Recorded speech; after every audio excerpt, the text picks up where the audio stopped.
And welcome back to my YouTube channel, the Agritayo.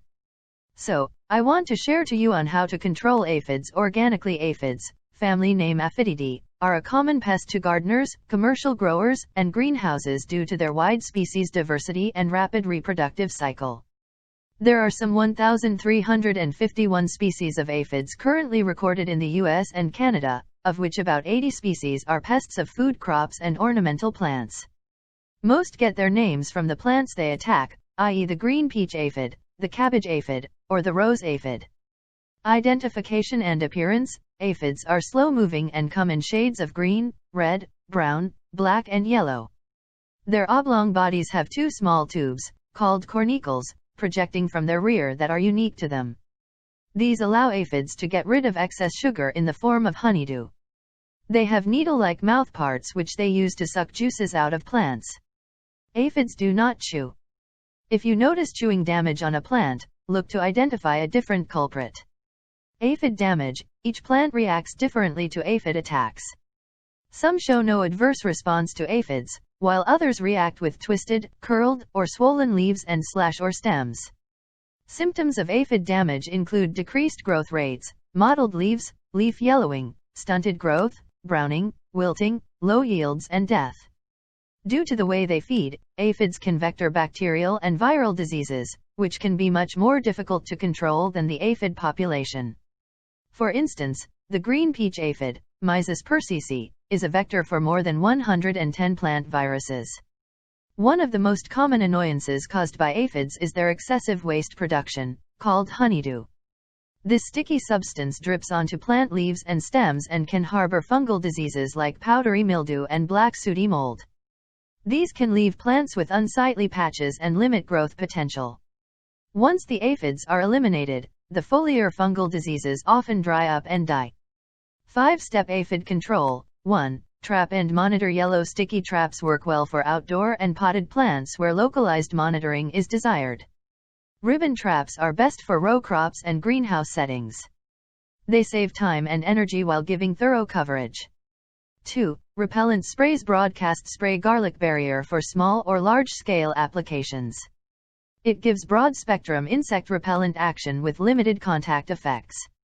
3. General predators. Effective releases of green lacewing limit aphid population growth and can control moderate pest issues in a garden or farm. For severe infestations, consider an aphid parasite, listed below. Ladybugs control most common garden pests, but only work with temperatures 62 to 88 degrees Fahrenheit. Assassin bugs are less affected by heat than ladybugs and are effective aphid predators. Like other predators and parasites, release assassin bugs at the first sighting of aphids. If you need a fast-feeding beneficial, minute pirate bugs are best. They continue to control insects after feeding, making them reliable for curbing population growth. 4. Knockdown sprays. Insecticidal soap sprays should be used early in the season before high aphid numbers are spotted. Minimize impacts on existing beneficials with these residue-free sprays. Low risk to beneficial insects when sprayed carefully. Neem oil acts as a growth and feeding inhibitor while preventing respiration. Use as a contact insecticide for moderate infestations. High risk to beneficial insects in the growing area.